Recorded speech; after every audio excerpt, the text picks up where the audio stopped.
Tabii Ramazan ayına giriyoruz. Gerçekten heyecanlıyız, toplum olarak heyecanlıyız. Çünkü Ramazan denilince ibadet akla geliyor. Çünkü Ramazan denilince zaten Kur'an-ı Kerim'in ifadesiyle şehru Ramazan ellezî unzile fihil Kur'an deniliyor. Ramazan ayı ki onda Kur'an inmiştir. Aslında Ramazan ayını önemli hale getiren asıl neden oruç değildir. Kur'an'dır. Kur'an ayı olmasıdır ve ondan dolayı oruç.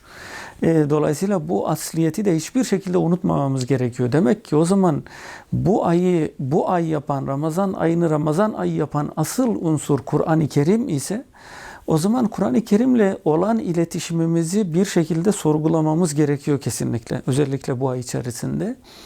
Bir muhasebe yapmamız gerekiyor. Geçmişe dönük bir muhasebe yapmamız gerekiyor. Şu anda ne durumdayız, nerede duruyoruz, kiminle aynı kulvarda duruyoruz ve gelecekte ne iyi planlıyoruz. Bunların hepsinin planlamasını yapmamız gereken çok önemli bir ay. Dolayısıyla aslında odaklanılması gereken asıl unsurun mutlaka tefekkür olmasını, mutlaka yeni başlangıçlara hazırlık yapılan bir zaman dilimi olması gerektiğini bilmemiz gerekiyor. Şimdi belki toplum içerisinde bu anlamda ciddi bir yanlışlık da bazen olabiliyor ve yanlış düşünülebiliyor. Ramazan orucunun veya orucun varlık sebebinin sanki fakir olan insanların durumunu daha iyi anlamak için olduğu gibi bir yanılsamaya gidebiliyoruz. Oysa ki asıl neden hiçbir şekilde bu değil. Eğer böyle olsaydı maddi durumu düşük olan insanların, fakir insanların oruç tutmaması lazımdı. Ama öyle bir durum yok. Öyle bir durum olmadığına göre elbette ki fakir olanların da halini bir şekilde bilmemiz gerekiyor. Çünkü mesela çok meşhur fakih İbn Hazm'ın ifadesiyle diyor ki bir beldede birisi açlıktan ölürse o beldede yaşayanların tamamı onun katili sayılır ve onlardan kan bedeli alınır diyor. Dolayısıyla toplum içerisinde düşkün varsa bu bizim sorumluluğumuzdur. Bunu bilmemiz gerekiyor. Bunu hatırlamamız gerekiyor. Ramazan ayında belki daha fazla hatırlamamız gerekiyor ama bununla birlikte odaklanmamız gereken asıl unsurun Kur'an-ı Kerim olduğunu bilmemiz gerekiyor. Kur'an-ı Kerim derken de Allah kelamını kastediyoruz. Dolayısıyla demek ki bir şekilde Allah'la iletişimimizin hangi düzlemde olduğunu, sağlam bir zeminde olup olmadığını sorgulamamız gerekiyor. Yine önemli bir noktaya temas etmek istiyorum burada.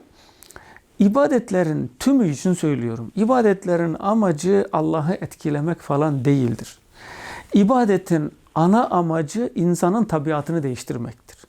Yani kendim için ibadet ediyorum. Daha iyi bir insan olmak için Allah'a karşı daha sorumlu, Allah'a karşı, İnsanlara karşı daha sorumlu, çevreye karşı daha sorumlu, diğer canlılara karşı daha sorumlu, genel anlamda tabiata karşı daha sorumlu bir insan olmam için bunların tamamını yapıyorum. Dolayısıyla yine bir yanılgıyı düzeltmemiz gerekiyor. Bütün ibadetlerin amacının sanki sevap elde etmek olduğunu düşünebiliyoruz bazen. Ahirette sevap elde etmek öyle değil. Bütün ibadetlerin aslında dünyevi bir amacı vardır. İnsanı dünyada daha iyi bir insan haline getirmek, Allah'a daha yakın bir kul haline getirmek içindir. Ahiret ise sonuçtur ama bazen bunları karıştırabiliyoruz. Dolayısıyla bizim bu ay içerisinde özellikle odaklanmamız gereken alan, özellikle Kur'an-ı Kerim üzerinden Allah'la iletişimimizi sorgulamamız, doğru bir yolda olup olmadığımızı sorgulamamız, geçmişin muhasebesini yapmamız ve geleceğe dönük yeni kararlar almamız gereken bir ay olarak düşünmemiz gerekiyor. Aksi takdirde Peygamberimizin de hadisin tamamını söylemeyeyim. Yani aç kalırız ama açlıktan başka bir şeyde kalmamış olur. Ne sevap ne de kendimizi dönüştürme ve değiştirmeye dönük bir şey olmayacaksa açlıktan başka bir şey olmamış olacak. Asıl amaç burada aç kalmak değildir. Bunu özellikle altını çizerek söylüyorum. O aç kalma esnasında benim Allah için bunu yapıyor oluşum ve Allah için yapıyor isem o zaman Allah'la olan bağımı daha çok güçlendirmem gerektiği düşüncesini zihnimde canlandırıp yeni kararlar alma sürecine kendimi sokmam önemli. Ve ibadetlerimin bütün hayatı kuşatan ibadet alanının tamamının Allah'ın istediği şekilde olup olmadığını sorgulamam gerekiyor. Namazlarımı sorgulamam gerekiyor. Kur'an-ı Kerim'le aramın nasıllığını sorgulamam gerekiyor. Orucumu sorgulamam gerekiyor. Her şeyi sorgulamam gerekiyor. Yani hafızayı tabiri caizse elden geçirme zamanı olarak düşünmemiz gerekiyor. Aksi takdirde ritüellere boğulmuş, işte yemek davetleri, akşam yemek, gün boyu ne yiyeceğimi düşüneceğim. Onunla vakit harcayacağım. Sonra işte iftardan sonra da işte sahura hazırlık yapacağım bir alan değildir hiçbir şekilde. Dolayısıyla toparlayacak olursak, birincisi elbette ki aç olan, fakir olan insanların doyurulması için katkı sağlamak.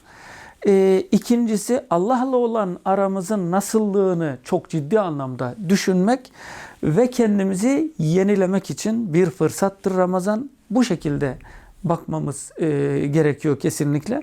Mesela Mü'minun suresinde şöyle bir ifade geçiyor. Şu anda aklıma geldi. وَالَّذ۪ينَ هُمْ لِلزَّكَاتِ فَاِلُونَ diyor Rabbimiz. Onlar zekata faildirler. Zekat verirler demiyor. Çok ince bir ayrıntıdır bu. Zekat verirler demiyor. Yani verirsiniz, tamam, işiniz biter, borcunuzu ödemiş olursunuz, vergi dairesine gider gibi. Ama bu şekilde söylemiyor. Zekata faildirler diyor. Sözü uzatıp söylüyor. Ne demek fail? Yani zekat konusunda sürekli eylem halindedirler. Ne demek bu? 1. Zekat verirler. 2. Zekatın verilmesi için toplum içerisinde sürekli aktif sorumluluk üstlenirler. Ben zekatı bir defa veririm, 2 defa, 3 defa, ama onun dışında kalan zaman dilimlerinin tamamında da fakirlerin doyurulması için her gün bunun aklımda olması gerekiyor. Bir şekilde katkı sunmam lazım. Bir şekilde insanların katkı sunması için çaba sarf etmem lazım.